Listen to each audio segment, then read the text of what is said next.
Hi, my name is Christina and I am your librarian here at Christina's Bookshelf.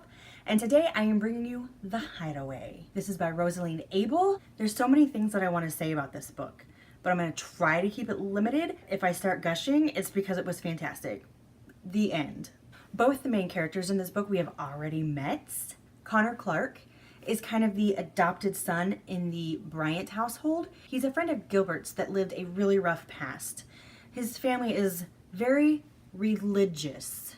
And I use that term loosely because this family is a bunch of hypocritical assholes. The Bryant family saves him from that when he's 13 years old and he moves in with them. And from that moment on, he's considered part of their family. Years later, he's a tattoo artist, he owns Lavender Ink, and he's moody and broody. Everybody thinks, man, Connor really needs to settle down. The thing that they don't know, and the thing that really got me going and revving my engine, was the fact that Connor was seeing somebody. On and off, sometimes off for years, because he never thought himself good enough, let alone the taboo of the situation. Micah Bryant is the youngest of the Bryants, and from the moment that Connor walked in the door, he was in love. Granted, he was only 9, but still, he was in love. When Micah was 16, he finally decided to make the moves. Try to get Connor to like him back. And not very subtly either. When Micah becomes an adult is when things actually happen. Micah shows Connor to this cave. It's this little hideaway that's just his. And now it's his and Connor's. They can go, they can be together, they don't have to worry about being discovered, and they can have their little piece of heaven. Things are going great for them. They're finally ready to tell the family that this is what's going on. When Connor's nephew Moses shows up, he's pretty much in the same predicament that Connor was in, only he's now 17. So he's had this religious bullshit rubbed in his face for longer, and now he totally believes everything that he's learned. He really thinks he's going to hell for being gay. He really thinks that Connor is this evil beast, this demon of a person. So Connor breaks things off with Micah. We're done. I can't deal with all of this right now. I have to focus on Moses. The whole story of The Hideaway is Micah trying to get Connor to say, we are meant to be together. We are not blood related. And Micah's attempts, it always seems to bring the sex to the table. And wow, these two do not play around. And I, for one, appreciated that. As I said in my review for The Shipwreck, if you take Lamont Price and Connor Clark and put them together, you have me. Connor always felt like the black sheep of the family, that he didn't actually fit in due to his past, due to not actually being a Bryant, not really part of the founding family, regardless of the fact that they say, you are our son. Moses comes in and the Bryants automatically say, you are our grandson. You are our nephew. He is brought in with open arms. Well, Connor and Micah's little love affair is still a secret until it's not. And the one person that everybody, myself included, thought they're going to be okay with this, they have no room to talk, is the one that's the most angry about this. My heart broke at this moment. I was sitting in my reading nook, bawling my eyes out because I hurt so much with Connor.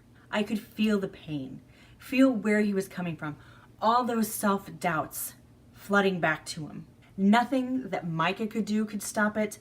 Nothing that anybody could do could stop it. From here, is it possible to still build that relationship? You have people that are angry with you. Somebody hates you because they've learned their entire life that that's what they are supposed to do. And the moment this is found out, what about the parents? What about the town? Even talking about it now breaks my heart. I mean, it's a contemporary romance. They have their happily ever after, but all that pain and anguish that just built within Connor. And until that moment, Micah just didn't understand.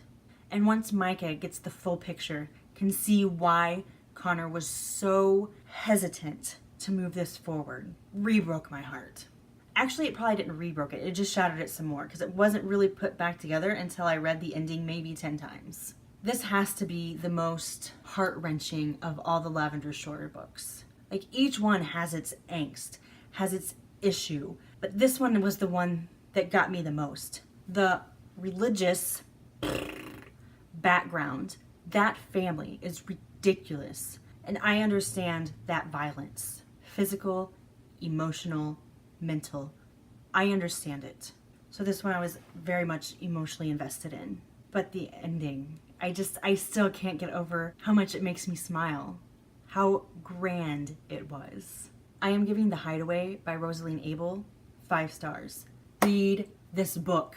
You don't have to read the other ones to get this one at all. If you don't read any other Lavender Shore stories, read The Hideaway. What I am going to do for you is I am going to leave the Amazon link down below so you can one-click it and be on your way.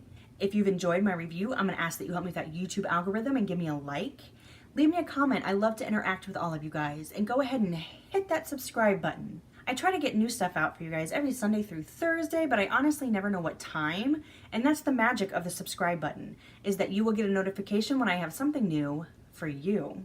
If you like me and think this chick's pretty awesome, down below I'm going to leave my website, my Facebook page, and my Twitter. If you have a book or an arc you'd like me to read, you can request via website. The Hideaway by Rosalind Abel, 5 stars. Bye. Hi, my name is Christina and I am your librarian here at Christina's Bookshelf. And today I am bringing you The Shipwreck by Rosalind Abel. Our hero in this is Lamont Price. Lamont is part of one of the founding families of Lavender Shores. He is the son of Robert. And if you haven't met Robert yet, if you haven't read The Lavender Shores, you are missing out on a stellar character. That's how I'm going to describe him. I am in love with this series because I love the writing and I love the characters.